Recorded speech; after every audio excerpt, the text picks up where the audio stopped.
Hindi ko naman sinasadya. Hindi ka magkaroon ng anak, anong gusto mo? Ako bilang lalaki, gusto ko rin naman magparami ng lahi. Kaya hindi mo ako masisisi kung maghahanap ako ng ibang babae na magbibitbit ng lahi ko. Hindi mo yun kaya dahil hindi ka pwedeng magkaroon ng anak. Lahi mo? Magpaparami ka ng lahi? Talagang sa kaibigan ko pa? Parehas ko kayong pinagkatiwalaan pero sinira niyo ang buhay ko. Sige, magparami kayo ng lahi dahil mula sa araw na ito, isinusumpa ko na lahat ng batang may nananalaytay na dugo ninyo, lahat sila daranas ng matinding pangyayari sa buhay nila. Mga kamalasan na dadalhin nila habang buhay. Mula sa magiging supling ninyo hanggang sa magiging mga anak nila at sa mga magiging apo, wala ni isa sa kanila ang makakatakas sa sumpa kong ito. Isinusumpa ko ang lahi nyo na maranasan ang dobling sakit sa pinagdadaanan ko ngayon. Buhay at sakit! Wala ni isa sa kanilang magkakaroon ng kapayapaan sa buhay. Lahat yan isinusumpa ko! Paano kung ang ginawang kasalanan ng isang tao ay bibitbitin ang sumpa papunta sa kahuli-hulihang lahi niya? Magpapasa-pasa at pagdurusahan ng mga taong walang malay dahil lang sa pinagmulan niyang lahi. May magagawa pa kaya sa pagtaliwas at pagputol ng sumpa? O magiging parte na lang ito ng kanilang buhay na siya ring pagdurusahan ng susunod pang henerasyon? O nak, bakit ka naman nakasimangot dyan? Ang akala ko ba may celebration kayo ngayon ng boyfriend mo? Nahuli ko si Miguel, Tay. May babae siya. Buntis din yung babae niya, Tay. Walang hiyang lalaki yun. Papatayin ko siya! Huwag na, Tay. Mapapahamak ka lang. Mas gusto rin ng mga magulang niya yung babae. May pinag-aralan. Mas matino yung buhay. Mas maayos yung itsura. Natatakot sila na baka yung magiging anak namin maging katulad kung may kapansanan. Na maliit ang isang paa kaya hindi makapaglakad ng maayos. Baka tuksuhin lang daw. Tarantado pala yung pamilya niya ni Miguel eh. Hindi pwede to. Dapat panindigan ka niya. Kung takot siya sa mga magulang niya, mas matakot siya sa akin. Manluloko siyang gago siya. Galit na galit si Teodor na sumugod sa bahay ng nobyo ng anak. Pero wala na silang naabutan sa bahay nito. Hamak na mas may kaya sa buhay sina Miguel, kaya mas madali silang nakaalis sa lugar na yon para magtago. Alam na nila ang gagawin ni Teodor. Dahil sa nakita ni Teodor, mas lalo siyang nanggalaiti sa galit. Nag-iisang anak na babae niya si Raquel, tapos paglalaruan lang ang damdamin nito. Siyam dapat ang anak nila ng asawa niya, pero namatay ang dalawa dahil sa sakit. Bawat isa sa mga anak nila may mga pambihirang sakit. Katulad ni Raquel na maliit ang isang paa, ang isa naman walang mga paa, may isa na bulag, at ang iba ay problema naman sa panloob, katulad ng problema sa baga, may butas ang puso. Ang akala nila noon ay nakuha lang ang sakit na yon dahil sa wala silang pampunta sa ospital, dahil nga simula noong iwan ni Teodor ang dating asawa na si Corazon, naghikahos sila sa hirap. Kailangan niyang isipin at paghirapan para lang may makain sila. Isang araw, habang nakaupo sa labas ng bahay si Raquel, lumapit ang kanyang ama. Ang lalim yata ng iniisip mo, anak ko. Hayaan mo na yung lalaki na yun. Duwag siyang harapin ang ginawa niya. Kaya may parusa din na mangyayari sa kanya. Katulad ba ng parusa na nangyari sa pamilya natin, Tay? Bakit ba ganito tayo? Kahit anong pilit natin, hindi tayo umaahon sa hirap. Para tayong mga manok na laging namumungkal para sa kapirasong pagkain. Lahat tayo minamalas, Tay. Si Julio, nagkaroon ng anak pero iniwan sila ng babae dahil lang sangungo ang anak niya. Si Kiko, may asawa nga siya at 3 anak, kaso namatay naman yung asawa niya na nagstay sa kanya.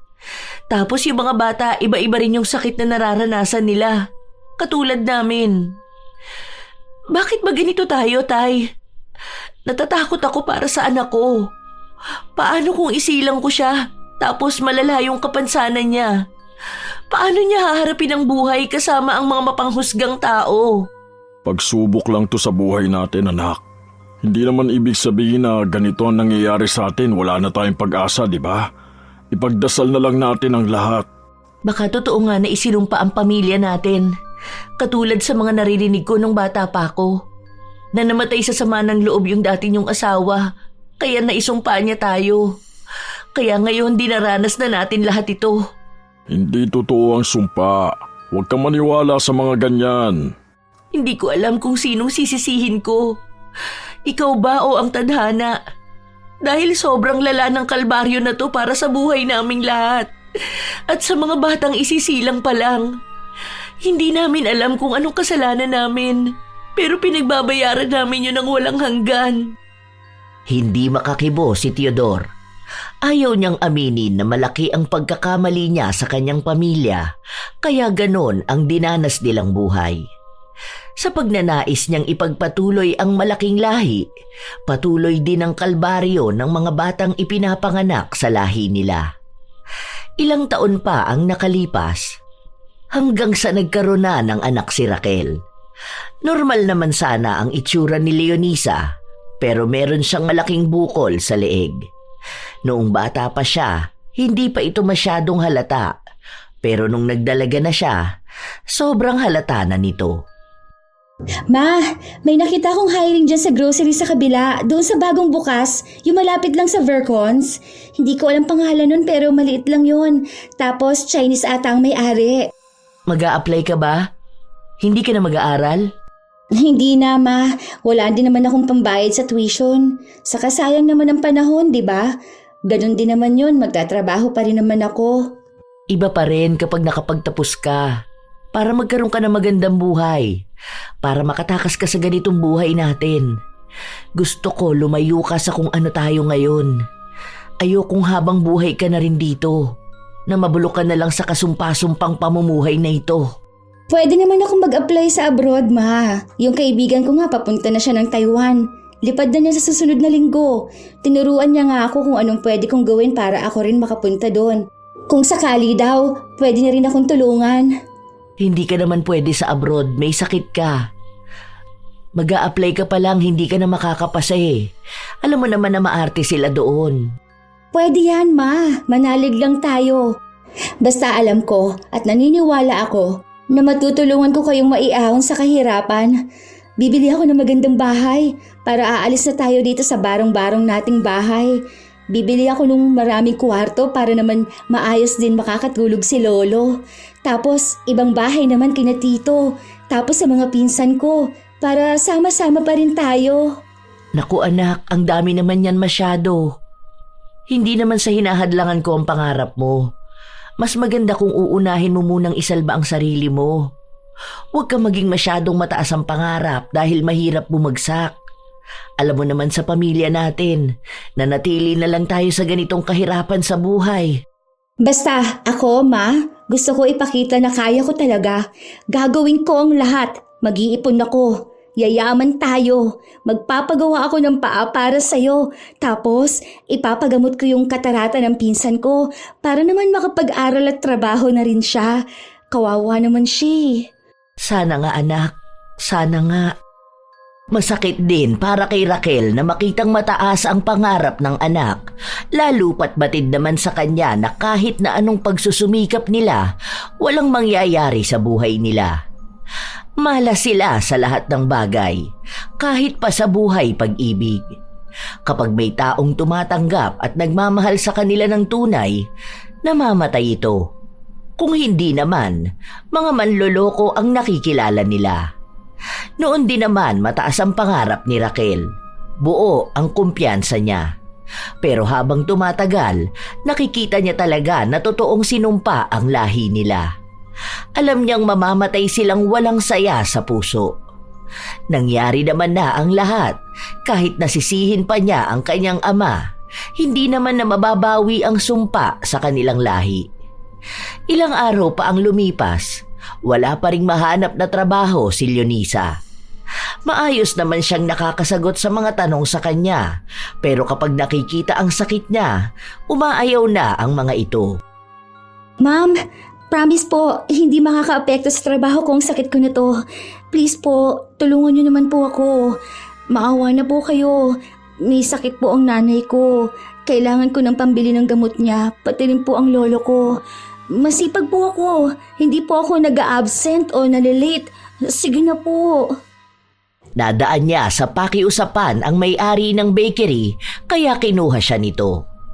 Unang araw pa lang pakitang gilas na ang dalaga. Kahit pa mababa ang sahod niya, kailangan niya pa ring magsumikap. Kung walang kikilo sa bahay nila, paano na lang niya susustentuhan ang kanyang ina at lolo? Ang mga pinsan niya kasi, iba sa kanila, hindi na talaga makapagtrabaho. Yung iba hindi makatayo sa higaan. Yung iba naman sawa na sa buhay. Sa totoo lang, minsan ding sumasagi sa utak ng dalaga na sumuko na siya. Pero mas nananaig sa kanya na dapat ay maging matatag siya sa buhay. Isang araw pa lang siyang nagkakaroon ng trabaho, nagkaroon na agad ng aberya. Nabitawan niya ang isang tray ng tinapay. Hindi lang yon, dahil muntikan pa siyang makasunog nang pumutok ang charger niya. Hindi ko naman po talaga sinasadya. Sorry po. Promise, aayusin ko po ang trabaho ko. Kahit na anong pakiusap niya, hindi siya pinakinggan ng amo. Tinanggal siya sa trabaho at binigyan siya ng 200 bilang bayad na lang sa ipinasok niya nung araw na yon. Hindi na siya siningil sa mga tinapay na natapon niya.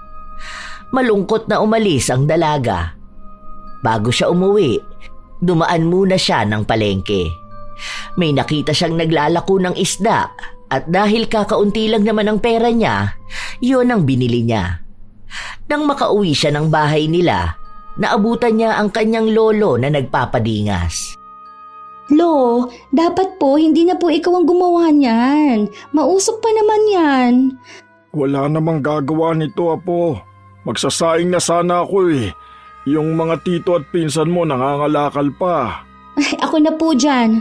May binili rin akong isda. Sasabawan ko na lang po ito. Sinigang na lang tapos kuha na lang tayo ng talbos ng kamote kina Aling Jubel. Oh, akala ko ba may trabaho ka? Ang aga mo naman yatang umuwi. Wala na po, Lo. Hindi ko sinasadya na matapon yung isang tray ng tinapay eh. Hahanap na lang po ako bukas ng ibang pwedeng pasukan. Ewan ko po ba? Maayos naman pagkakahawak ko dun eh. Dumulas ba naman sa kamay ko? Galit na galit ang amo ko. Pero binigyan pa rin ako ng 200. May bagong bukas na patahian dun sa kabilang bayan. Baka gusto mo. Pwede naman po. May training daw po ba? Marunong naman ako manahi eh. Mamaya itatanong ko dun sa apo ni Paulito. Doon kasi yung nagtatrabaho eh. Manager dun. Subukan mo na lang, baka doon magkaroon ka ng mas maayos na trabaho. Lo, sorry po ha. Hindi ko pa kayo mabigyan ng mas magandang buhay. Hindi ko talaga alam kung bakit hindi pa pumapabor sa akin ang langit. Pero naniniwala pa rin po ako. Magsisipag po ako para talaga magkaroon ako ng magandang buhay. Para matulungan ko kayo. Wala po itong kapansanan ko. Alam ko na malalampasan din natin tong problema natin. Hindi ka dapat humingi ng tawad sa akin dahil ako ang dapat humingi ng tawad sa inyo. Kung hindi dahil sa akin, hindi naman magiging ganito ang buhay nyo. Walang hanggan na parusa ko na to. Hindi yan, Lo. Manalig lang tayo na aayos din ang buhay natin. Buo ang loob ng dalawa. Alam niyang lahat ng paghihirap na pinagdaraanan niya, paraan ng Diyos para mas lalo siyang tumatag. Nang sa gayon, kapag ibinigay na sa kanya ang biyaya niya, hindi niya ito masasayang. Sa mga araw na lumipas, nakapasok siya sa patahian. Magaling naman si Leonisa, masipag kahit na minsan ay may mga hindi sinasadyang kamalasan. Dahil kilala niya ang manager, hindi siya napaalis. Tinutulungan din siya nito. Isang araw, habang pauwi ang dalaga, sumakay siya ng jeep. Noong magbabayad na siya, pansin niyang nawawala ang kanyang pitaka. Hala naman, Diyos ko, huwag naman po sanang nawala yung wallet ko. Andun pa naman lahat ng sahod ko, naku po. Magkano na lang tong pera ko? Hindi to kasya kahit na pamasahe ko man lang. Bahala na, bababa na lang ako. Sa susunod na may papara, maglalakad na lang ako. Ganoon nga ang ginawa ng dalaga. Hindi siya mapakali habang naglalakad siya pauwi. Iniisip niya na lang na nasa locker niya ang kanyang pitaka. Dahil hindi niya alam ang gagawin kung sakali man na mawawala yon. Buong sahod niya ang naroon. Habang naglalakad siya ng halos 20 minutos, saka naman nagkaroon ng ambon. Sakitin siya kaya hindi pwedeng maambunan. Pero malapit na siyang makauwi kaya ipinagpatuloy niya.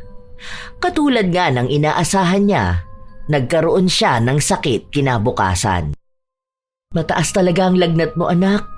Siguro pawis na pawis ka kasi kahapon tapos naambunan ka. Huwag ka na lang muna kayang pumasok. Magpagaling ka na lang muna. Hindi po pwede, Ma. Ayoko po mag-absent dahil baka mapuna naman ako. Mawalan pa ako ng trabaho. Alam niyo naman po na kailangan natin ng pera, hindi ba? Saka may babalikan din po ako sa locker ko. Sigurado ka ba kasing kaya mo? Huwag mo nang pilitin ang sarili mo. Opo, Ma. Huwag ka mag-alala. Ako pa ba? Hindi kakayanin to? Para sa pangarap. Para sa pamilya natin, lahat kaya ko.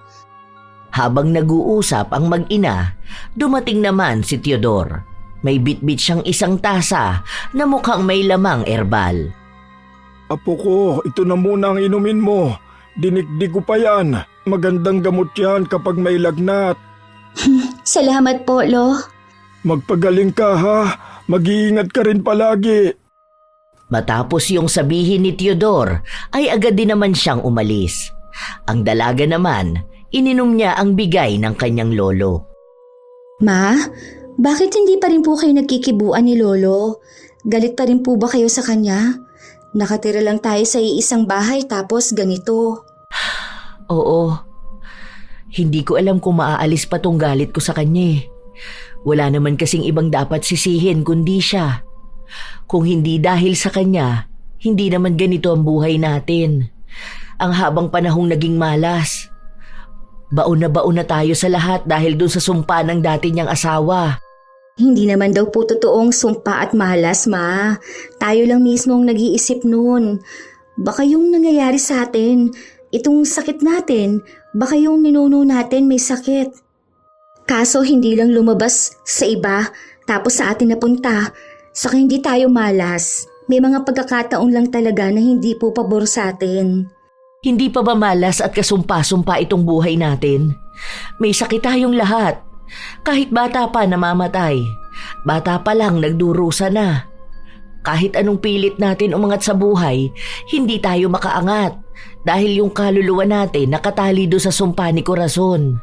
Mapuputol naman po ang sumpa basta maniwala lang tayong magiging maayos ang lahat. Kaya akala natin minamalas tayo o sinumpa tayo dahil yun ang iniisip natin. Kaya kapag may maliit na aberya, iisipin natin na dahil yun sa sumpa. Kasi ako, Ma, hindi po ako naniniwala sa mga sumpa na ganyan. Manalig po tayo. Magdasal lang po tayo palagi. Alam ko po na hindi tayo pababayaan ng Diyos. Basta, hindi maalis sa akin na siya ang sisihin. Kung sana nakontento na lang siya sa asawa niya o kaya hindi niya agad binuntis si nanay habang hindi pa sila naghihiwalay ni Corazon, wala namang ganito. Sa kagustuhan niya magparami ng lahi, ayan, dumami nga. Pati kamalasan sa buhay dumami. Siya ang punot dulo ng lahat ng ito. Kaya habang buhay din akong galit sa kanya. Alam ni Leonisa ang galit ng kanyang ina. Dahil bata pa lang siya noon, lagi na niyang naririnig ang kanyang ina na inaaway ang kanyang lolo. Lalo na kapag may pangyayaring hindi niya inaasahan. Nawala talaga ng tuluyan ang pera ni Leonisa. Buong sahod niya pero hindi na lang niya ito masyadong inisip. Ang ginawa niya, positibo niyang sinabi sa sarili na baka ang nakapulot nun ay taong mas nangangailangan kaysa sa kanya. Sa mga araw na lumilipas, may trabaho pa rin naman si Leonisa, pero madalas talaga siyang pinagagalitan ng kanyang amo. Minsan, sa kanya ibinibintang kapag may maling nagagawa. Naaawa lang ito sa kanya, kaya hindi siya mapaalis sa trabaho. Isang araw, nagkagulo sa trabaho nila dahil may mga maling tahi na naipadala sa customer. Malaking customer ito kaya galit na naman ang kanyang amo sa kanya. Ha? Hindi ko po alam yan. Ang ginawa ko lang po nung isang araw, nag-pack lang po ako nung binigay sa aking mga damit. Hindi ko naman po alam na kailangang i-check muna yun isa-isa. Akala ko po kasi yun na yung order kaya inilagay ko rin lahat sa box. Naku, sorry po. Hindi ko na po uulitin. Aayusin ko na po talaga ang trabaho ko. Sorry po. Naku, parang awa niyo na po. Huwag niyo naman po akong tanggalin sa trabaho ko. Hindi nga siya tinanggal sa trabaho, pero ang daming masasakit na salitang sinabi sa kanya. Kinutya na lahat sa kanya. Mula sa pamilya niya, sa itsura niya, sa pinag-aralan niya at sa kung paano siya magtrabaho. Sinabi rin sa kanya na sa susunod na mauulit ang ganong kapalpakan, hindi na siya magdadalawang isip na tanggalin siya sa trabaho. Lalo na kung pera ng kumpanya ang manganganib dahil sa kanya. Nang umalis ang amo, nagtungo sa banyo si Leonisa at doon siya umiyak. Sobrang bigat ng dibdib niya, kaya iniiyak na lang niya ito. Okay lang to. Parte ng buhay ang mapagalitan, ang magkamali. Okay lang yan, Leonisa. Okay lang yan. Wala yan. Huwag kang susuko, ha? Marami kang pangarap. Tandaan mo na hindi tayo bibigyan ni God ng problema kung hindi natin kaya. Kaya, alam ko na kaya mo to. Hindi ka malas. Hindi ka malas. Lahat ng nangyayari may rason. Ibig sabihin lang nito, pinapatatag ka pa. Okay? Huwag ka na umiyak. Ayos lang ang lahat. Ayos lang talaga. Pangako. Pilit na pinapalakas ng dalaga ang kanyang loob. Dahil sa oras na sumuko siya, alam niyang matutulad lang siya sa mga kamag-anak niyang sinukuan na ang buhay, na naghihintay na lang ng kanilang kamatayan. Dahil kung ganon ang gagawin niya, ang mangyayari lang ay hindi nga sila makakaalis sa buhay na meron sila noon. Naniniwala siya na siya ang puputol ng kahirapan nila. Makakaisip siya ng paraan para magbago ang kapalaran nila. Hindi iikot sa paulit-ulit na sumpa ng buhay. Isang gabi, nang makauwi ang dalaga, nasa tapat pa lang siya ng pinto ay naririnig na niya ang kanyang ina at lolo na nagtatalo na naman. Ano bang gusto mong gawin ko? Kung naisumpa ang lahi ko, anong gusto mo? Wala naman na ako magagawa, di ba? Kung yun na talagang nangyari, kung yun na ang kapalaran nating lahat, tinanggap ko na nga na ganito na. Wala naman akong kakayahang balikan ng nakaraan para makausap si Corazon, para humingi ng tawad sa kanya, para hindi na umabot sa punto na isusumpa niya ang buong lahi ko. Kung hindi ka lang sana naging makasarili, hindi sana nahihirapan ng ganito ang buhay namin. Ang buhay ng anak ko. Sana nasa maayos siyang kalagayan, hindi yung naghihikahos kahahabol sa magandang buhay na kahit na kailan hindi niya makakamtan dahil malas kaming lahat. Tingin mo ba ginusto ko rin itong mangyari? Naaawa ko sa inyong mga anak ko, lalo na sa mga apo ko. Hindi ko naman alam kung paano puputulin ang sumpa eh. Wala na si Corazon, matagal na siyang patay. Matagal na ring patay ang nanay niyo. Ano, gusto mo rin ba na sumunod ako? Kung pwede lang eh, pero buhay pa ako. Hindi ko alam kung kailan ako mamamatay. Pati tong sumpa mo gusto mong takbuhan? Ikaw mamamayapa ka, habang kami at sa mga susunod pang henerasyon, anong mangyayari? Pagdurusahan naming lahat? Hindi naman pwedeng sabihin na wag na magdagdag ng lahi. Dahil paano mangyayari yon kung paulit-ulit lang din na may nagmamahal? Na may mga taong nagbabaka sakali na baka maputol nila ang sumpa na kagagawan mo. Pati yung sumpa na hindi magkakaroon ng magandang buhay pag-ibig, bit-bit namin. Paano? Manloloko ka eh. Manloloko kang asawa. Dinamay mo kami. Oo, alam ko kung anong mali ko. Pinagsisisihan ko naman yun. Araw-araw akong humihingi ng tawad. Araw-araw kong hinihiling na sana bigyan ako kahit isang pagkakataon para maitama ko ang mga pagkakamali ko. Kung alam mo lang din anak, kung paano ako nahihirapan kapag nakikita ko kayo. Pinagsisihan mo kung kailan huli na ang lahat? Sa'yo nagsimula eh. Kung sana naging mabuti ka na lang na asawa sa kanya. Kahit na wala kami sa mundong ito.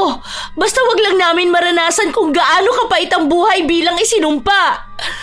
Totoo naman, kasumpa-sumpa na maging tatay ka. Mas hihilingin ko pang hindi na lang nabuhay kesa ganito. Ang malas ng lahi mo dahil sa kamalasan mo sinimulan. Galit na galit talaga si Raquel. Ibinuhos na niya lahat ng gusto niyang sabihin. Hindi na siya makapagtimpi. Sa tuwing naaalala niya kasi ang dinaranas nilang buhay, hindi niya magawang mapatawad ang ama.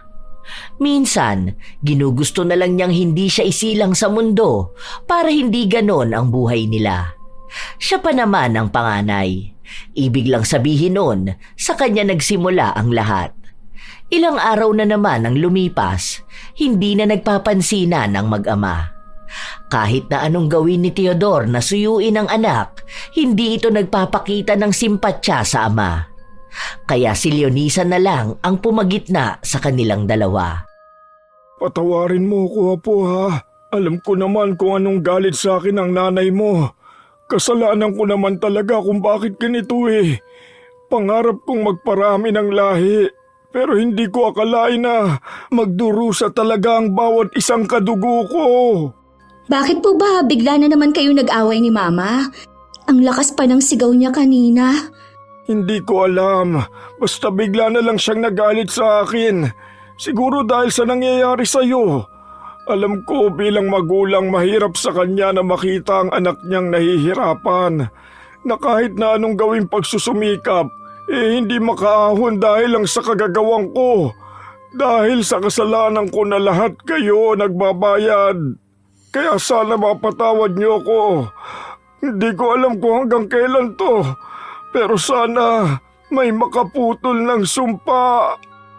Noong una, hindi naniniwala si Leonisa sa sumpa ng pamilya nila. Pero mukhang totoo nga ito at ngayon ay nais na niyang siya mismo ang puputol ng sumpa. Gusto niyang sa mga susunod na henerasyon ng lahi nila wala nang magdurusa. Ngunit paano niya ito gagawin? May tao bang makakatulong sa kanya? Dahil ang nag-iisang tao na dapat nababawi ng sumpa ay matagal nang namayapa. Sinubukang magtanong ni Leonisa kung anong pwede niyang gawin. Kung sino-sino ang kinakausap niya at iba-iba naman ang sinasabi sa kanya. Sinabi niya rin sa kanyang ina ang hakbang na gagawin niya para kung sakali ay matulungan siya nitong lumaban sa sumpa ng kanilang lahi. Ginawa ko na rin niya noon kung saan-saan pa akong albularyo lumapit. Yung 2 albularyo na nakausap ko na pwede sana akong matulungan, namatay naman. Simula nun, umiwas na akong resolbahin ang problema ng pamilya natin. Wala na to. Ganito na talaga ang buhay natin. Matatapos lang itong pasakit na to kapag namatay tayo. Naniniwala po ako na may makakatulong sa atin. Hindi ako nawawalan ng pag-asa, Ma. Habang nabubuhay tayo, alam kong may dahilan itong lahat. Baka isa na sa atin ang kayang pumutol ng sumpa. Kailangan lang nating maging matapang. Ikaw ang bahala. Basta sinasabi ko sa'yo, mahirap kalabanin ang sumpa na yan sa pamilya natin. Kung hindi lang sana naging manloloko ang tatay ko, hindi sana ganito ang buhay natin eh. Nadamay tayo sa pagkakamali ng isang tao. Tayong lahat ang nagbabayad ng kasalanan niya. Hindi na nakipagtalo pa ang dalaga sa kanyang ina dahil alam niya kung ano ang galit na nararamdaman nito. Matagal na niyang sinasabi ito at kahit naman pigilan niya ang ina, galit na galit pa rin ito kay Teodor. Ilang linggo pa ang nakalipas, ang daming sunod-sunod na kamalasan ang nangyari kay Leonisa. May pagkakataon pang nagmamadali siyang pumasok sa trabaho, nakaapak pa siya ng bubog na bumaon talaga sa paa niya. Madalas din siyang nawawala ng pera, lalo na kapag sahod. Kahit na anong ingat niya, mukhang kakambal na niya talaga ang kamalasan. Hanggang sa lumipas ang ilan pang linggo, may nakilala siyang isang lalaki na kamag-anak ng albularyo na kinakausap niya. Nagkita sila noong panahon na naghihintay siyang dumating ang albularyo. Anong oras ba ang sabi ni Tio na magpunta ka rito? Wala pa kasi siya may pinuntahan yon. May nakulam kasi dun sa kabilang bayan, tapos hindi yun makabiyahe rito kaya siya ang pinapunta. Baka maaga ang usapan nyo tapos mamaya pa siya matapos dun. Mamaya pa namang 2 p.m. Pero kasi inaalala ko na baka wala akong masakyan Kaya ayun, inagahan ko na lang. Mas maganda na rin tong maaga ako kesa naman late, hindi ba? Sobrang aga naman. 11:00 pa lang Matagal pa yan. Hindi ka naman siguro sobrang layo no? O baka masyado ka lang excited na magamot. Sa bagay, ganyan yung iba. Minsan nga madaling araw pa lang nandito na sila Pero yung mga yun, dayo kasi sa malalayong lugar. Okay lang, makapaghihintay naman ako. Wala naman akong pasok sa trabaho ngayon. Tsaka, hindi naman ako mainipin. Okay lang din ako nakatayo. Para kung sakali man na mas maaga siya makauwi, di ba? Makikita niya kaagad ako. Ipapatingin mo ba yung lalamunan mo kung nakulam ka? Ganyan kasi yung nagpunta rito nung nakaraan Meron din siyang bukol sa liig pero dito naman sa gilid. Nakulam yun Nung bumalik sa amin, ayun, wala na yung bukol kasi natalo ni Tio yung mangkukulam. Hindi. Pinanganak na ako may ganito Ang ipapaano ko sana yung tungkol sa lahi namin. Kasi, sinumpa kami. Yung as in talagang galit na galit yung nanumpa sa amin. Ang sabi pa nga, namatay daw sa galit pagtapos manumpa. Kaya, ayun, baka yun ang dahilan kung bakit sobrang lakas nung sumpa niya na sakop talaga buong lahi namin. Humihingi lang ako ng tulong ngayon. Gusto ko na kasing matigil to Naaawa na rin ako dun sa mga pinsan at pamangkin ko. Sobrang lala talagang nangyayari sa buhay namin. Naikwento ko na tuloy ang buhay ko. Sinumpa? Oo. Kapag ganyan mahirap talaga yan. Puro kasi nagpupunta rito kung hindi nakulam, nagayuma o kaya nakagambala ng kung anong maligno. Wala pa yata akong naririnig na isinumpa. Sino bang nanumpa sa lahi nyo? Sorry, masyado yata ako madaldal no? Okay lang. Sa amin nga sikat tong kwento namin Paano? Yung lolo ko may asawa siya noon. Tapos hindi sila magkaroon ng anak. Ngayon, may best friend yung asawa niya. Tapos nabuntis niya yun. So, mama ko yung anak nilang dalawa. Tapos, ayun, pinaglaban nila yung pagmamahalan nila. Kasi nga, baog yung asawa ni lolo. Tapos gusto nga ni lolo na magkaroon ng mga anak at apo. Parang ipagpapalago yung lahi niya.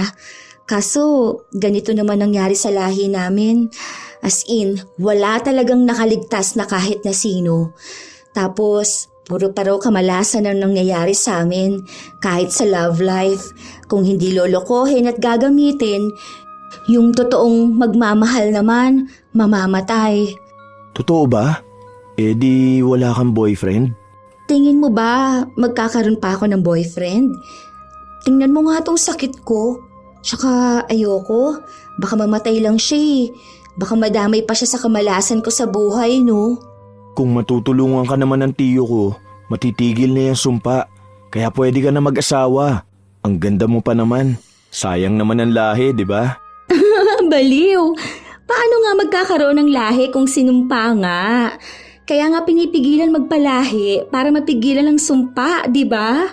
Sana maalis ni Tiyo ang sumpa para naman maligawan kita. Baliw, anong pinagsasabi mo dyan? Huwag mo nga akong biruin ng ganyan. Alam mo, masama yung ginagawa mo. Ha? Ano namang masama na nagkakakrush ako sa'yo? Totoo naman yun Noong una, ang akala ni Leonisa ay nagbibiro lang ang binata. Pero gumagawa ng paraan si Jonathan para mas lalo silang magkalapit na dalawa. Umiiwas ang dalaga, lalo na kapag naiisip niya ang sumpa ng pamilya nila. Pero aaminin niya, Bilang isang tao, naghahangad din naman siya ng pag-ibig. Gusto niya rin itong maranasan. At tunay nga ang sinabi ng kanyang ina, na kapag pilit niyang tatakbuhan ang pag-ibig, mas lalo niya itong aasamin. Litong-lito na siya sa mga nangyayari. Habang nagpapatuloy ang ginagawa ng tiyuhin ni Jonathan na alisin ang sumpa sa lahi nila, siya namang mas lalong paglalapit nilang dalawa. May nabubuo ng pagmamahalan kahit na hindi pa nila ito binibigyan ng linaw. Isang araw, habang magkasama ang dalawa, muntika ng masagasaan si Leonisa. Mabuti na lamang ay hinila siya ni Jonathan. Sabi sa'yo malas talaga ako, di ba? Muntikan na ako masagasaan. Tapos kanina may dumi yung inupuan ko. Tapos natapilok pa ako kahit naglalakad lang naman ako.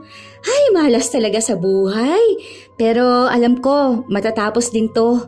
Kaya nga mas lalo kung gusto makasama ka eh. Para ako na lang ang magiging tagapagligtas mo, di ba? May pogi kang superhero. Isa pa, masaya rin ako kapag kasama kita. Wala naman ako nakikitang mali sa'yo eh. Ikaw lang din yung walang tiwala sa sarili mo. Hoy, wag! Kawawa ka lang talaga kapag sa akin ka napunta. Isipin mo na lang talaga, kahit konting awa na lang para sa sarili mo. Sayang talaga ang buhay mo, sinasabi ko sa'yo. Grabe ka, kawawa talaga. Oo, alam mo, gwapo ka, mabait, masipag din. Kaya maraming babae ang magkakagusto sa'yo. Mas kaya ka nilang bigyan ng magandang pamilya, magandang lahi. Huwag ka sa akin, kung ayaw mong mabilis kang mamatay. Alam mo, feeling ko, tayong dalawa ang puputol niyang sumpa ng lahi niyo. Ako may kamag-anak akong albularyo, pero ako ang magpapatulong sa kanya na wag tabla ng sumpa-sumpa na yan. Nako ha, walang exemption sa sumpa namin. Kaya kahit na gusto kita, hindi ko naman pwedeng isaalang-alang ang buhay mo, no? Marami pang pwedeng mangyari sa'yo. Kaya huwag mong sayangin ang buhay mo sa akin, ha? Ibig sabihin gusto mo ko? So, may chance talaga tayo? Subukan lang natin. Wala namang mawawala eh. Paano kung totoo naman talaga na tayong tatapos ng sumpa ng pamilya nyo? Bigyan mo ko ng chance. Papatunayan ko na kaya nating labanan ng anumang sumpanan na ipataw sa inyo.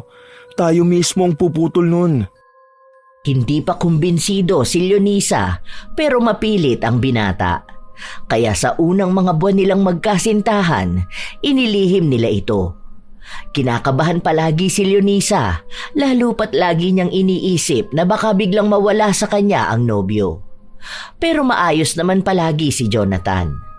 Wala pa ring nagiging balita kung paano nga ba nila magagawang alisin ang sumpa. Nagtanong nga ang albularyo kung saan ang libingan ni Corazon, pero hindi niya ito masagot dahil hindi naman sinabi sa kanya ng kanyang lolo. Isang araw, habang nasa bahay ang dalaga, nagtanong siya sa kanyang ina. Ma, tingin mo, hindi kaya tunay na pag-ibig ang magtatapos ng sumpa ng pamilya natin? Anong akala mo rito? Isang kwento sa telebisyon? Walang tunay na pag-ibig ang tatapos sa sumpa na ito. Dahil selyado to ng galit dahil din sa pag-ibig. Kung tunay na pag-ibig pala, bakit hindi magawa ng mga kapatid ko o mga pinsan mo na maputol ang sumpa? Nagkaroon sila ng tunay na pag-ibig pero dahil hindi tayo pwedeng maging masaya, namatay din ang mga yon. Kaya huwag kang maniwala sa pag-ibig kung ayaw mong masaktan. Wala lang, naisip ko lang kasi. Di ba? Baka kung may dalawang tao na nagmamahalan na lalaban sa sumpa, minsan kasi pag-ibig at paniniwala ang nakakatalo sa sumpa. Paano ka lalaban, Aber? Maghahalikan kayo tapos mawawala na ang sumpa? Walang ganon. Wala na tong pag-asa dahil kung yung naunang taong isinumpa, hindi niya magawang pigilan o tapusin ito tayo pa kayang apektado lang. Wala na to. Ang kailangan na lang tanggapin na lang natin kung anong kapalaran natin. Iisa lang tayong lahat. Kung anong isinumpa, yun din ang meron sa atin. Kaya kung ayaw mong may magpatuloy ng sumpa, huwag kang magkaroon ng anak. Hindi nakakibo si Leonisa dahil hindi niya maamin sa kanyang ina na buntis siya. Gusto na sana niyang ipakilala ang nobyo pero mas lalo siyang nakakaramdam ng takot. Hindi niya alam kung paano sisimulan at paano ipaliliwanag dito na may nobyo na siya. Lalo na at ilang beses na ring ipinaalala sa kanya na hanggat maaari ay pigilan niya ang sarili na magmahal. Dahil lahat sa pamilya nila ay nawawalan ng minamahal. Hanggang sa dumating ang araw na mismong ina niya ang nakapansin na tila ba nagdadalang tao siya. Matapos niyang maduwal sa pagkain na bigay ng kanyang lolo. Ayos ka lang ba, Apo? Hindi ba masarap? Doon ko naman yan binili sa tindahan na sinasabi mong paborito mo ang luto. Baka hindi na siya yung nagluluto noon. Teka nga, patikim ako. Oh, maayos naman ah. Parang lasa siyang panis, Lo. Iba talaga siya eh. Ang baho pa. Naku, baka sira na yan. Saka ayoko po muna niyan. Iba yung gusto ko eh. Parang masarap kumain ng kamyas tapos ibababad sa bagoong na may sili. Kamyas? Teka, saan naman ako kukuha niyan? Sandali, alam ko meron pang tanim nun si Balong. Sige, mamaya paglabas ko kukuha ko nun. May bagoong pa naman tayo dyan eh. Pumitas ka na lang ng sili. Ayos yung gusto mong pagkain ah. Dati ayaw mo nun dahil kamo maasim, tapos ang tagal pa maalis nung mapakla sa dila. Hindi ko nga rin po alam, Lo. Basta bigla ko na lang din po naisip. Kanina ko pa po yan gusto eh.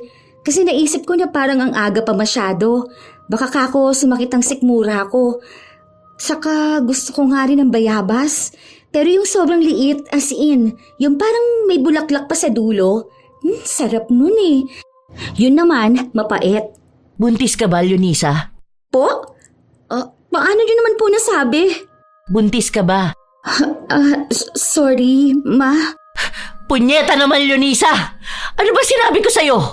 Talagang nagdagdag ka pa ng batang magdurusa sa sumpa ng lahi natin? Alam mo naman kung ano mangyayari sa bata, di ba? Hindi ka talaga nag-iisip? Hindi pa ba sapat yung dinaranas mo? Gusto mo pang mandamay ng iba? Hindi mo ba nakikita tong nangyayari sa ating lahat? Huwag ka magalit sa anak mo. Paano kung nagmahal lang naman siya? Hindi naman niya mapipigilan yun eh. Damdamin yun ng isang tao. Nagmahal?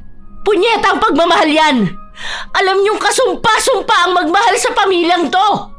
Yung lalaki mo, kung hindi ka niyan iiwan, ikaw mismo ang maglilibing sa kanya! Hindi mo man lang inisip ang kapakanan ng taong yun. Kung totoong mahal mo siya, hindi mo siya idadawit sa sumpa.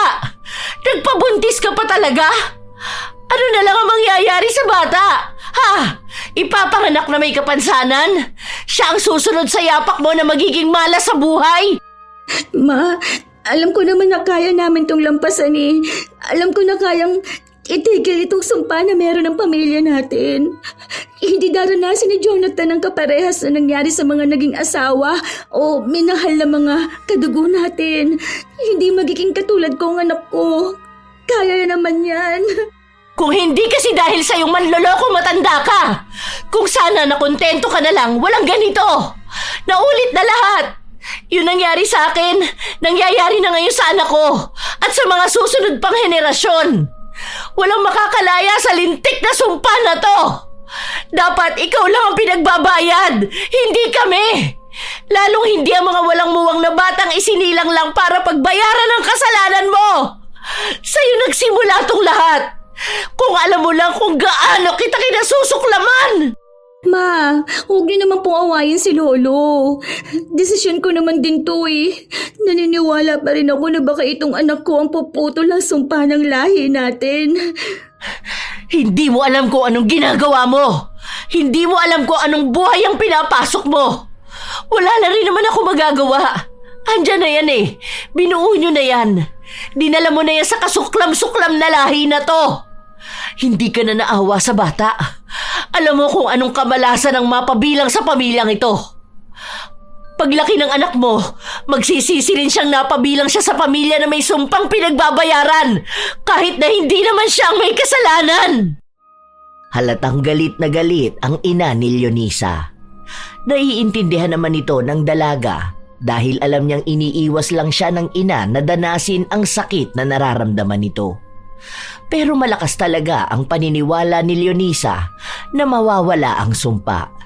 Lalo pat gumagawa naman sila ng paraan.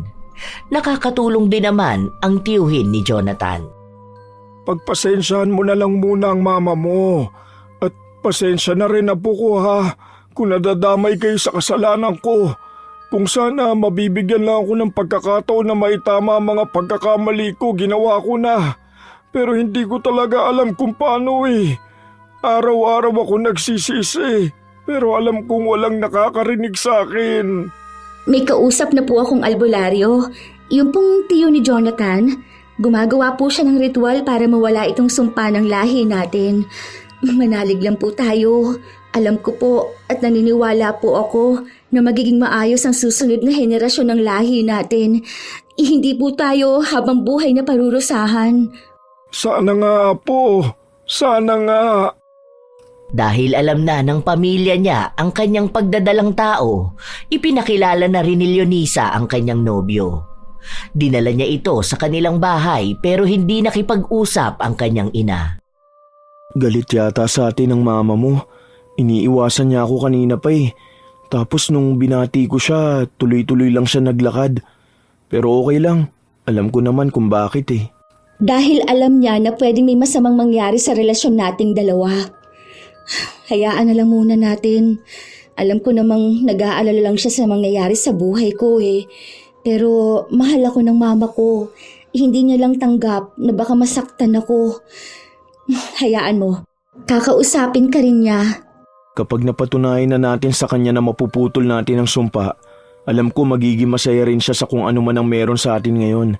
Intindihin na lang natin dahil nga bilang magulang, ayaw din naman niyang maranasan ng anak niya ang naranasan niya. Lalo na kung may kinalaman sa sumpa. Maniwala na lang tayo na mapapatunayan natin sa kanilang tayo ang puputol ng sumpa ng lahi niyo. Naniniwala rin ako. Alam ko rin na hanggat kasama kita, matapang ako. Para sa atin, para sa anak natin, at sa susunod pang henerasyon ng lahi natin. Kahit na magkasama silang dalawa na nakatira sa iisang bahay, hindi pa rin maalis sa isipan ni Leonisa ang mga posibilidad na maaaring mangyari kay Jonathan. Tumira na kasi silang dalawa sa iisang bahay. Nangupahan sila kung saan si Jonathan ang nagtatrabaho habang si Leonisa naman ay nasa bahay lang. Inaalala rin kasi ni Jonathan ang bata na baka mapahamak ito lalo pat takaw sa aksidente si Leonisa. Na kahit nasa bahay lang siya, nasasaktan pa siya. Minsan, dumalaw ang ina ni Leonisa sa bahay nito. Ang akala pa naman ng dalaga ay ayaw na siyang makita ng ina matapos niyang umalis ng bahay. Anong nangyari dyan sa kamay mo? Nasugat ka ba? Nagluluto po kasi ako kanina, ma. Tapos hindi ko sinasadya na paso po yung kamay ko sa mainit na kawali. Pero okay lang po ako. Kumusta naman po kayo? Pasensya na po ha, hindi ako gaano makapunta sa bahay. Hindi kasi ako lumalabas eh. Kasi nga, alam niyo naman po, kailangan ko talaga mag-ingat. Lapitin pa naman po tayo sa aksidente. Baka kahit naglalakad lang ako sa labas, kung ano pang mangyari sa akin. Anong nararamdaman mo?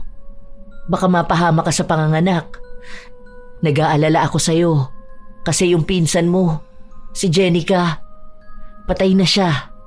Nanganak siya kahapon at namatay siya. Tapos yung anak niya walang mga kamay at paa. Bigla ako natakot. Inaalala ko baka kung anong mangyari sa anak mo. Kailan ba ang kabuhanan mo? Huwag ka naman matakot, ma. Manganganak pa naman na ako sa susunod na buwan.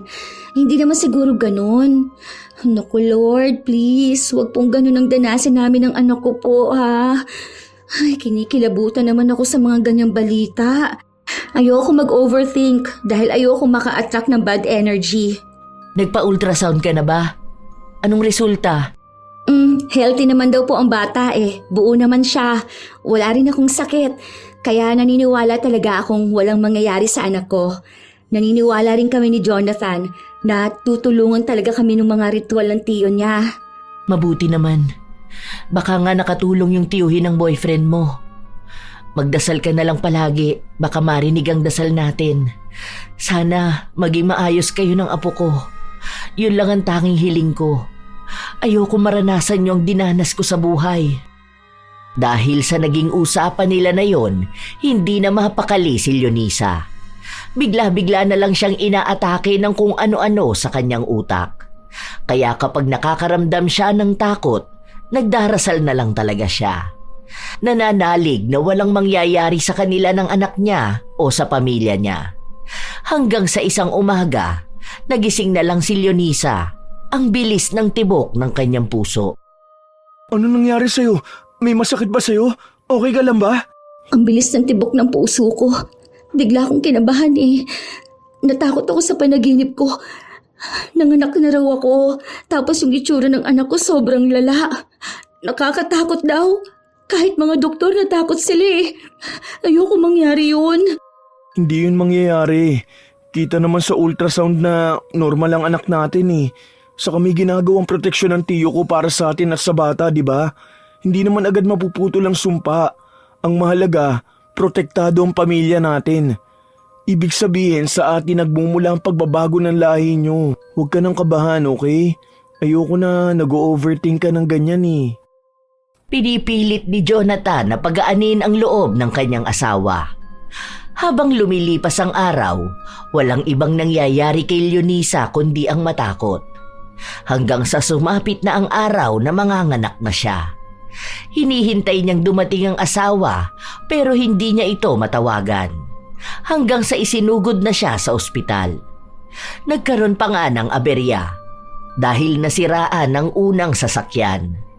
Noong lumipat sila, naubusan naman ang gasolina. Kaya hirap na hirap silang humanap ng sasakyan na magdadala sa ospital. Ilang kamalasan pa ang nangyari bago siya madala sa ospital. Noong kapapanganak pa lang niya, nagkaroon naman ang sunog sa isang kwarto malapit kung saan nakalagay ang mga bagong panganak na sanggol. Umiiyak na lang si Leonisa nung mga panahon na yon dahil nag-aalala siya sa ano pang pwedeng mangyari. Nang kinahapunan, dumating din ang asawa niya sa ospital pero may benda ito sa ulo. Oh, ano nangyari sa'yo? Okay ka lang ba? Nagpa-doktor ka na ba? Ano yan? Bakit ganyan? Ay, ano ka ba naman? Alam mo nang praning ako, di ba? Baka mamaya mapahamak ka. Okay lang ako, huwag kang mag-alala. Nauntog lang ako kanina dahil hindi ko nakita yung nakauslim bakal. Kumusta naman ang anak natin? Maayos ba siya? Ikaw, kumusta ka naman? Hindi ka ba nahirapang manganak? Normal ang bata. Mukhang wala ring sakit. Salamat sa Diyos. Mabilis ding nanganak ang asawa mo. Saka hindi rin nagkaroon ng kahit na anong komplikasyon. Ay, salamat naman. Nag-aalala ako kanina bago pumunta rito eh. Natawag ko na yata lahat ng santo para lang maging maayos ang asawa at anak ko. Salamat po pala ma. Sinamahan niyo si Leonisa. Nakakatuwa, ang anak niyo ang kauna-unahang bata na isinilang sa lahi namin na maayos. Mukhang totoo nga na kayo ang puputol ng sumpa. Pati pagsasama niyo naging maayos. Salamat, Jonathan. Basta po naniniwala tayo na magiging maayos ang lahat. Nasa pananampalataya rin po yan. Kung kami naniniwala, dapat tayo ring lahat para hindi natin ma-attract ang bad energy. Lagi tayo maging positive sa buhay. Inoobserbahan nila ang bata at mukhang maayos nga ito. Walang nakita na kahit na anong sakit, kaya ikinatuwa nilang lahat ang nangyari. Iniisip nila na sa mga susunod na henerasyon, wala na ang sumpa na nakapataw sa pamilya nila. Mukhang si Leonisa nga ang pumutol dito, dahil siya lang din ang nagkaroon ng karelasyon na tumagal. Doon lumakas ang paniniwala nila na sila rin sa susunod ay magiging maayos. Masaya si Leonisa na nabigyan niya ng inspirasyon ng lahi niya. Isang araw, bumisita si Teodor sa bahay ni Leonisa para makita ang kanyang apo. Ang ganda naman ng apo ko. Kamukha ng mama niya. Paano naman po ako, Lo?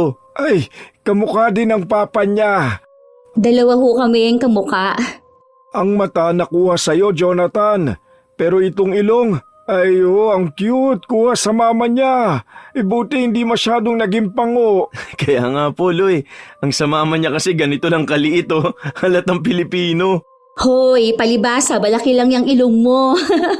Parang laging galit kasi, ang laki ng butas ng ilong. Napakaswerteng bata. Sana tuloy-tuloy na apo ko. At sana lahat din ng isisilang yung mga apo ko ay maayos na. Gusto kong makita kayo na maayos at malayo sa sumpa ng pamilya natin. Huwag na lang po nating pag-usapan yung mga ganyan, Lo. Ayoko na rin pong maalala o balikan kung anumang nangyari sa pamilya natin. Ang mahalaga po, nakatakas na tayo. Ito na po ang simula ng pagbabago ng lahi natin. Wala na po ang sumpa. Wala nang magiging kalbaryo para sa ating lahat. Masaya sana. Maganda ang mga naiisip ni Leonisa. Nakalaya sila. Nakaligtas ang bata sa sumpa. Pero hindi ibig sabihin nun ay nakaligtas na siya sa hagupit ng paghihiganti sa lahi nila. Nagising na lang siya ng madaling araw. Hindi niya pansin na wala pala ang asawa niya. Nakatulog siya nung hapon kaya ang akala niya ay umuwi na si Jonathan. Sa hindi mawaring dahilan, nakaramdam siya ng kakaibang kaba. Napatingin siya sa kanyang cellphone. Walang tawag, walang kahit na anong tugon ang asawa. Ay, Diyos ko po. Sana naman maayos ang asawa ko. Walang masamang mangyari sa kanya. Ay, ano ba, Jonathan? Nasaan ka ba? Bakit nakapatay itong cellphone mo? Malalakas na pagkatok ang narinig ni Leonisa mula sa pinto. Sunod-sunod yun. Kakilala niya kung sino ang kumakatok. Isa sa mga kaibigan ng asawa niya. Ayaw niyang buksan dahil natatakot siya sa maaaring mangyari o maaaring matuklasan niya. Pero binuksan niya pa rin ito. Hingal na hingal ang lalaki. May dugo rin ang katawan nito, para bang gasgas sa balat. Nang magsalita na ang lalaki, doon tuluyang gumuho ang mundo ni Leonisa. Nalaman niyang patay na ang asawa niya. Para siyang nabibingi. Wala siyang maintindihan sa nangyayari sa paligid niya. Ayaw niya yung paniwalaan dahil paano niya tatanggapin na wala na ang asawa niya kung nangako ito sa kanya na hindi siya mapapahamak kahit na ano ang mangyari. Sana nga lang ay panaginip yun, pero hindi. Nagpasama si Leonisa sa kanyang ina. Kitang-kita niya na bangkay yon ng asawa. Hindi to totoo, Ma, di ba? Gisingin mo si Jonathan, Ma. Sabi mo sa kanya, umiiyak na si baby, oh. Hinahanap na siya. Ma, sige na, Ma. Sabi mo sa kanya, umuwi na siya. Wala na tayong magagawa, anak. Ito na yun mismo. Patay na ang asawa mo. Patay na si Jonathan. Hindi yan totoo, Ma, di ba? Baka naman niloloko niya lang ako. Baka may surprise siya sa akin. Ang sabi niya kasi may ibibigay siya sa akin eh. Hindi naman yung ganito, Ma. Yung anak namin, oh, naghihintay sa kanya. Ma? Hindi kumibo si Raquel, kaya nagwala na si Leonisa at ilang beses niyang tinawag ang asawa niya. Wala pang 1 taon ang kanilang anak. Kapapanganak niya lang, tapos mawawala na siya ng asawa. Nawala sa kanya ang taong nagpapaalala sa kanya na hindi siya malas.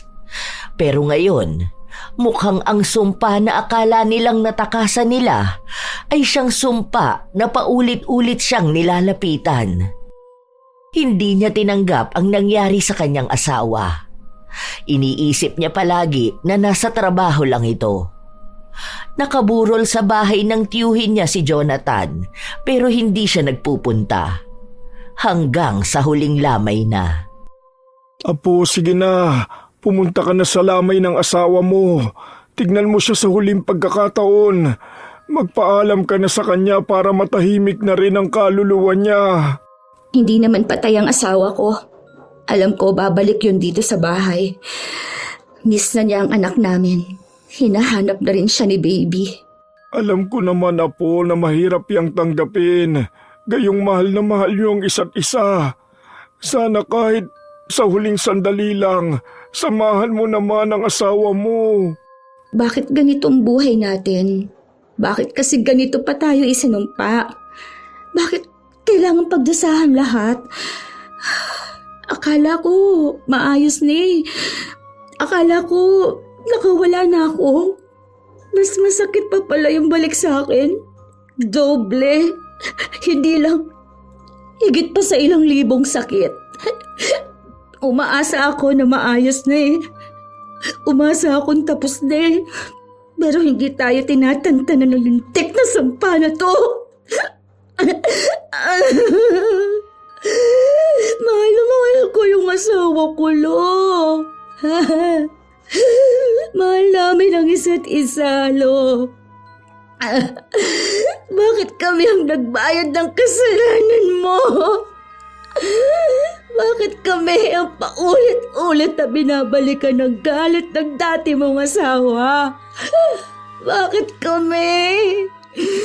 Wala naman kaming kinalaman dun, Loy. Wala kaming kasalanan, di ba? Ang tangi lang naming kasalanan. Ipinanganak kami sa lahi mo. Patawad na po. Patawarin niyo ako. Kapag ba pinatawad kita, mawawala tong sumpa? Babalik ba ang asawa ko? Magiging maayos pa ang buhay namin? Yung mga tito ko, mga pamangkin ko na nagdusa tulad nitong sa akin, magiging maayos din ba sila? Yung mga batang isisilang pa lang, makakatakas ba sa parusa? Hindi naman yata, di ba? Bakit ngayon ka pa hihingi ng tawad? Bakit sa amin pa? Bakit hindi nung mga panahon na nakasakit ka ng ibang tao? Kami yung nagdusa eh. Kami yung nagbayad. Bakit kasi gumawa kayo ng kasalanan noon? Bakit hindi mo pinag-isipan na nakakasakit ka ng tao, Lo? Bakit? Hindi ko alam. Pasensya na kayong lahat sa akin. Alam ko ang galit nyo. Tama lang na magalit kayo sa akin dahil wala akong kwentang tao. Ako ang nagdala sa inyo sa sitwasyon na ganito. Inuna ko yung kagustuhan ko at nagbakasakali na hindi magtatagal ang sumpa. Pero mali ako dahil mas lumalala pa ngayon. Kung buhay ko man ang kabayaran, sana maging sapat na yon para sa pagbabago at kapatawaran niyong lahat. Ilang beses na humingi ng tawad si Teodor. Pero kahit na paulit-ulit niyang gawin yun, wala pa ring mangyayari. Patay na si Jonathan at nagdurusa na si Leonisa. Sa huling sandali na makikita ni Leonisa ang lalaking mahal niya, bumuhos ang kanyang luha. Wala siyang ibang ginawa kundi ang umiyak, ang magmukmok, ang malungkot at magkulong. Damang-dama niya kung ano ang ibig sabihin ng sakit.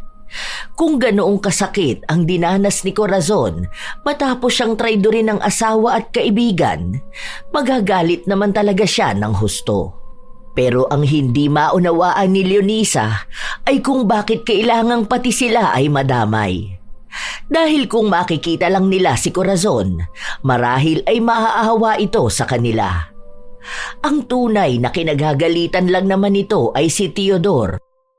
Sa paglipas ng ilang buwan na wala na ang asawa ni Leonisa, nagsimula siyang bumalik sa bahay nila. Pero hindi na rin niya kinakausap ang kanyang lolo. Doon niya lubos na naunawaan kung bakit iba sa mga kamag-anak nila ayaw nang kausapin si Teodor. Apo ko, tignan mo to. Bumili ako ng laruan para sa anak mo. Tingnan mo, matutuwa siya rito. Inipon ko pa ang pera ko para mabili ito. Hindi matutuwa ang anak ko dyan. Baka mamaya madamay pa siya sa kamalasan nating lahat. Hindi ko pa nga sigurado kung may susunod pang malas na mangyayari sa buhay ko. Pero wag naman sanang madamay ang anak ko. Wag naman sana sa kanya mapunta ang karma na dapat kayo ang nagbabayad. Nakakasuklam to.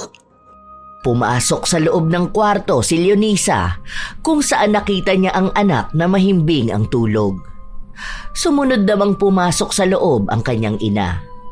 Kanina pa naririnig ni Raquel ang argumento nilang maglolo pero hindi siya nakialam. Dahil alam niya naman na naglalabas lang ng sama ng loob ang anak. Napatulog ko na. Umiiyak kanina pero hindi na kita tinawag. May gatas naman siya dyan kaya nagtimpla na lang ako. Wala ka namang napapansin na kakaiba sa anak ko, Ma? Sakit o kung ano man? Natatakot ako na baka isang araw kung ano na lang mangyari sa kanya. Pina-check up ko siya. Wala namang natatagong sakit. Ang sabi, kahit sa physical niya at mental, maayos naman daw. Wala naman akong napapansin na kakaiba. Sana talaga wala. Wala naman. Malusog nga siya. Totoo na hindi siya nadamay sa sumpa. Baka nakatulong din yung ginawa ng tiyo ni Jonathan. Siguro, kung may dagdag panangga ang anak mo, mas mapapanatag tayo na walang dadapo na sumpa sa kanya. Proteksyon para sa sumpa ng lahi natin. Pupunta nga ako doon bukas, kakausapin ko. Gusto ko sana magtrabaho, pero natatakot naman akong iwan ng anak ko. Baka kung anong mangyari sa kanya. Hindi ko nakakayanin kung pati ang anak ko magiging kabayaran sa kasalanang hindi naman kami ang may gawa. Pwede naman ako mag-alaga sa anak mo. Babantayan kong maigi. Dahil takot din ako na baka bawian siya bigla. Iba pa namang umatake ang sumpa sa atin. Akala ko nga hindi na kayo maaapektuhan ng pamilya mo . Akala ko nakalaya na kayo. Pero sadyang kusang lumalapit ang sumpa. Kung nakaligtaan ka ng isang beses, babalik at babalikan ka. Kaya sana, wag yung mangyari sa anak mo. Lalo pa at siya lang ang nasa lahi natin ng maayos. Huwag naman sanang sa kanya ang punta ng mas malalang sumpa. Kasi hindi maalis sa akin ang galit na nararamdaman ko kay Lolo. Kapag may nangyaring masama sa anak ko, habang buhay ko siyang sisisihin. Hindi ko matatanggap na tayo ang nagbabayad ng kasalanan niya. Kung bakit tayo ang nasasaktan, dahil lang sa naging mapanakit siya noon. Dapat siya lang mismo ang gantihan. Alam mo kung bakit tayo ang ginantihan? Dahil kung si tatay lang ang makakaramdam ng sakit, parang baliwala lang. Dahil alam niyang makatarungan yun. Pero kung tayong lahat at nakikita niya mismo, higit na triple ang sakit nun para sa kanya. Doon niya mas lalong mararamdaman ang pagkakamali niya. Kahit na magmakaawa pa siya sa taong nagawa niya ng mali, wala nang kapatawaran. Maging sa atin, walang kapatawaran ang pinaranas niyang buhay sa atin. Isang paalala na ang taong gumawa ng masama sa kapwa, ang balik ay sa taong mahalaga sa kanya. Para doon niya maramdaman kung gaano kasakit ang pinaramdam niya noon. Hindi talaga maalis ang galit na nararamdaman ng dalaga. Hanggang sa nakausap niya ang albularyo na tiyuhin ni Jonathan. Sinabi lang sa kanya nito na hindi niya talaga kayang alisin ang sumpa. Kahit na malakas na ang puwersa niya, hindi maalis ang ano pang isinumpa ng pusong galit. Nabawasan niya ang epekto nito, pero hindi kailanman maaalis. Parang awa niyo na po. Nawala na sa akin ang asawa ko. Ayoko namang mawala rin sa akin maging ang anak ko. Tulungan niyo na ako. Gagawin kong lahat para sa anak ko. Tulungan niyo akong matapos ng sumpa na ito. Bilang katarungan na rin sa sinapit ng asawa ko. Alam ko at naniniwala ako na may magagawa pa tayo para maputol itong sumpa na ito. Ngayon na isa ng ina si Leonisa, mas lalong naging buo sa kanyang puso na gawin ang lahat para matapos na ang sumpa ng kanilang lahi. Kahit nahirap siya, kahit na nasasaktan siya at kahit na nagkakandamalas ang buhay niya. Ang alam niya lang, hanggat kailangan siya ng anak niya, ipagpapatuloy niya ang pagbibigay ng bago at mas maayos na buhay. Malayo kung sa kung ano ang naranasan niya. Pansin niya kasi na sa lahi nila, lahat sila tinanggap na nakakapit na sa kanila ang sumpa. Walang gustong lumaban, walang gustong tumaliwas. Kaya siya mismo ang gagawa nun. Naging mas matapang siyang harapin ang lahat. Ganoon ang nagagawa ng pagiging isang magulang. Hindi pa rin sila magkaayos ng kanyang lolo, pero kinausap niya ito. Gusto kong malaman kung anong buong katotohanan. Mula sa pagbuo ng sumpa hanggang sa kung saan inilibing si Corazon. Gusto kong putulin na itong sumpa na ito. Alam mo na ang lahat, di ba? Isa pa, hindi ko alam kung saan nakalibing si Corazon. Nung naghiwalay kami, hindi naman na kami nagkita kahit nung namatay na siya. Utang na loob, huwag ka na magsinungaling. Kung talagang gusto mong magbagong sitwasyon naming lahat at nang sa susunod na henerasyon, sabihin mo yung totoo. Aminin mo kung anong ginawa mo. Hindi tayo parurusahan ng ganito para sa simpleng bagay lang. Hindi lang ito basta panluloko sa kanya o pananakit mo. Alam ko meron pa. Utang na loob. Kung totoong humihingi ka ng tawad at nagsisisi ka, aminin mo na kung ano ang nagawa mo. Hindi matatapos itong sumpa na ito kung dadalhin mo hanggang sa kamatayan mo ang katotohanan. Hindi ko alam kung anong sinasabi mo. Hindi pa ba sapat na pati ako nahihirapan sa nangyayari sa inyo? Hindi yun sapat kung hindi ka kumikilos para mabago yun. Alam kong ikaw lang ang nag-iisang tao na may alam. Sana naman, maging lalaki ka, maging tao ka na kayang manindigan. Hindi isang duwag na matanda na nagtatago sa paghihirap ng lahi mo. Paano mo naaatim na tingnan kaming lahat na nagdurusa na dahil lang sa kasalanang nagawa mo? Sabihin mo, saan nakalibing si Corazon? Saan niyo siya inilibing? Hindi kumibo si Teodor. Nakatingin lang siya sa kanyang apo na ang mga mata ay nagsusumamo. Nanghihingi ng kasagutan. Nanghihingi ng katapusan sa pagdurusa nila. Nang tingnan ni Teodor ang buong paligid, nakita niya rin ang mga apo niyang may kapansanan. Mga nagdusa ng matagal na panahon dahil lang sa kasalanan niya. Nasa sementeryo naman siya, doon sa libingan ng tatay niya. Pero ikaw ang pumatay sa kanya, tama? Oo, dahil natakot ako nung gabi na isinumpa niya kami. Buntis ang lola mo noon at dahil sa takot ko, hindi ko sinasadya na mapatay siya. Noong mga panahon na yun, wala namang gaanong tao rito. Walang nagtanong. Wala naman siyang pamilya dahil patay na ang mga magulang niya. Pinalabas ko na lang na nagkaroon siya ng sakit. Dahil wala akong panggasto sa kanya, pinahukay ko na lang din yung libingan ng tatay niya. Simula noon, hindi na ako dumalaw. Walang maayos na libing, walang padasal. Basta alam lang dito ng lahat na patay na siya. Akala ko pag namatay siya, dadalhin niya yung sumpa at hindi na matutuloy. Hindi ko naman alam na hanggang sa kahuli-hulihan ko yatang lahi, bit-bit yung sumpa niya. Nakita mo na? Ganyan ka kasamang tao. Ganyan mo ginawang miserable ang buhay naming lahat. Kung hindi ka papipilitan, hindi mo pagugustuhin ituwid ang lahat. Ilang beses kang humingi ng tawad sa amin. Yun pala, ikaw pa rin ang may kasalanan kung bakit hindi kami makatakas sa ganitong buhay. Buti nagkagawa mo pang makatulog ng maayos dahil dyan sa mga kasamaang nagawa mo. May pagkakataon sana kami na maging normal, maging masaya sa buhay. Pero dahil sa pagiging makasarili mo, nawalan kami ng pagkakataong maging malaya. Patawarin niyo ako mga apo ko, mga anak ko. Patawarin niyo ako sa lahat ng nagawa kong mali. Hindi pwedeng paghingi lang ng tawad ang gawin mo. Bigyan mo ng katarungan ang kasalanan mo para sa katahimikan na rin naming lahat. Ayaw ni Teodor na makulong, kaya hindi niya kayang aminin ang ginawa niya. Pero isa sa mga anak na lang niya ang nagsuplong sa kanya, kasama na ang record ng mga sinabi niya. Ang pag-amin niya. Dahil doon, nabuksan ang kaso sa pagkamatay ni Corazon. Hindi na rin nila ginalaw ang bangkay nito na nakalibing na. Ang ginawa na lang ni Leonisa, inalaya na lang nila ng dasal. Nagpatulong din siya sa albularyo ng iba't ibang paraan ng pag-aalay para sa katahimikan ng kaluluwa ni Corazon.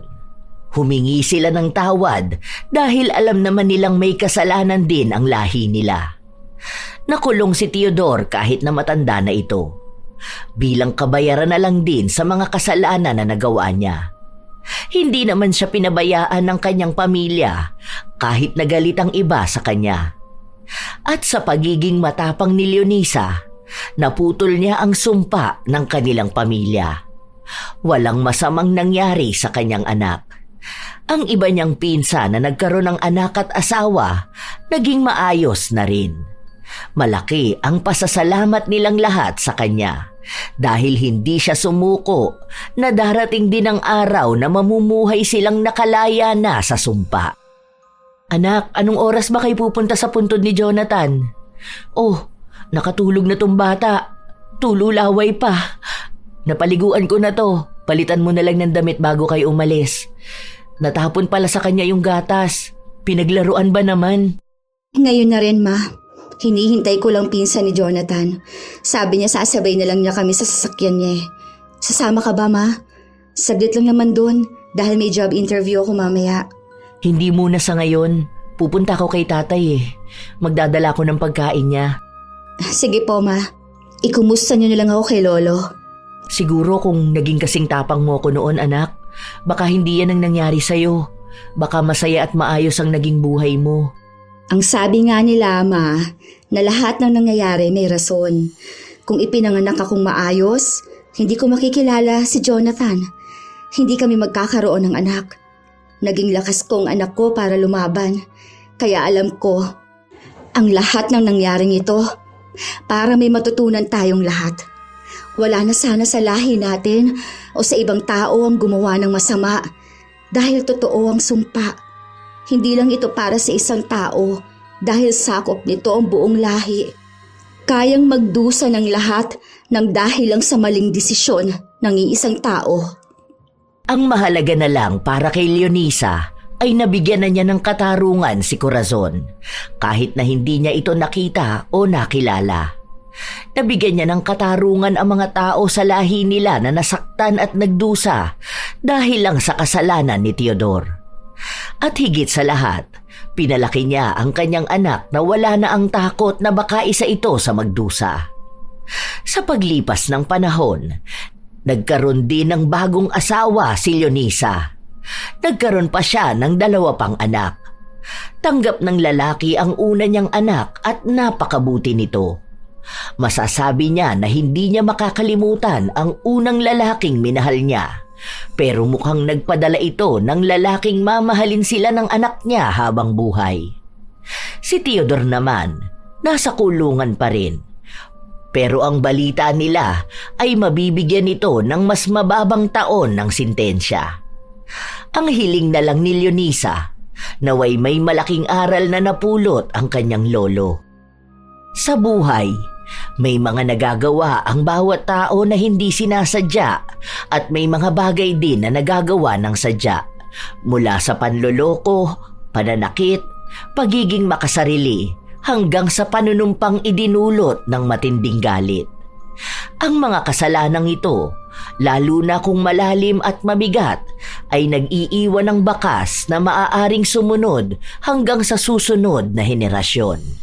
Ang kasalanan ng isang tao, lalo na ng isang haligi ng pamilya o pinuno ng lahi, ay nagkakaroon ng mabigat na kapalit. Minsan, ang kasalanan ng lolo ang nagiging pasan ng apo. Ang galit na binitawan ng ninuno ay nagiging bigat na dinadala ng bawat anak. At ang maling desisyong itinanim noong unang panahon ay nagbubunga ng hirap, sigalot o takot sa kasalukuyang henerasyon. Tandaan na lamang na hindi mo kasalanan ang kasalanan ng nauna sa lahi. Kahit na minana ang sumpa, hindi ibig sabihin na kailangang manahin ang kamalian. Hanapin ang paraan para maputol ang sumpa o ang nakasanayang pagtanggap sa kamalasan. Maging dahilan ng pagbabago. Gawin ang ibang paraan para wala ng ibang henerasyon ang magdusa. Wala ring taong magbabayad ng kasalanang hindi nila ginawa. Ang kasalanan ng magulang ay hindi dapat maging kapalaran ng anak o maging sumpa ng lahi. Marami talagang tao ang nagiging masama na nagiging dahilan para magdusa ang ibang tao. Tila ba nagiging kabayaran sa kasalanang hindi rin naman niya ginusto? Kayo ba mga apo, may nakilala na rin ba kayong tao na tila nagbabayad ng kasalanang gawa ng lahi nila? Kung kayo rin ay may opinyon ukol sa ating bagong kwento, maaari nyo yang ibahagi. Naway may aral kayong natutunan. Shout out sa ilan sa mga masusugid na tagapakinig ng mga istorya ni Lola Telang. Chef M at sa kanyang mga kasamahan na sina Ate Auring, Minda, Leslie, Faye, Dennis at Jay ng Amira Boxes Handicrafts. Elgin TV Vlog, Jocelyn Kai, Pambahay na Account at sa Grape Family ng Imus Cavite, Nika Jean Perez, Rodel Adona, Aika Ella Sabado, Geraldine Narbasa, Barbilin G at sa matatalino niyang anak na sina Vince at Catriona, ni Classic 59, Sky Maminta, Lynn Buro, Rose R. Dugitom, Mariel Toleco, Nicole Diasanta, Emer DLS, Jen Arellano, Marlene Guevara, Heidi Verzon. Shout out din sa inyo, Julie Habitan, Rosemary Casonete, Christine Bukalig at sa lahat ng customer na kumakain sa kanilang karinderya sa San Isidro, Cabuyao, Laguna. Michelle Manuge at Ricky Manuge, Fritz Love, Judelyn Pakin, Pamela Agasang, Angelina Ay, Jocelyn Balangkit, Ana Orada, Tara Dabi, Michelle Okumura, Jocelyn Morilla, Renz Hamir Apollo, Charmaine Ebon, Charmy Curato, Nana, Muy Moy, Maricris Sumage, Romina Buado at Angelo Dizon ng Marikina City, Shirley Villanueva. Shout out sa mga mahal kong apo na hindi nawawala sa bawat istorya ng lola. Sydney Crosswind, Supladang Pasaway, Lovely Rose Roa at Princess Rain Roa Alawami, Kimpoy Feliciano, Hazel Fiesta, Marie the Lightworker, Gia Gigi, Francisco Neng, Jeremy Saranillo Francisco, Josefina Fuelias, Roy Lacandalo, Vicky Yabut, AJ Chua, Esteli Reyes at sa Reyes family ng Marikina City, Mel Santa Rita, Matt Sarol, Irish Abela Tuazon, Mike James Tapak, Raquel Hasegawa, Jenny Suzuki, Lurian Vitalicio, Leonisa Cobo, Will Maleses, Ray Galedo at sa Galedo family ng Cabuyao, Laguna, sa buong Team Manok ng Amsik Angeles City, Pampanga, Angelina Ignacio, Ami Bag, Ami Yong, Rosalina Bugayong, Lance MBB, Gemstone Claro, Lydia Lopez, Elise Padilla, Lynn Hasegawa, Maria Lee Nakagawa, Arvid Shane Hoiberg Channel, Gami Neil Francisco at sa kanyang asawang si Dada Neil Francisco, Pureza Tagiwalo, Rachel Whitney, Alma Naong, Jennifer Makasinag, Jaime Constantino, Milrose Demate, Razon Yao, Robert Crimen, Cherry May Libiran, Roslyn Mangilin. Ito ang inyong Lola Telang at maraming salamat sa palagi ninyong pagsubaybay, mga apo.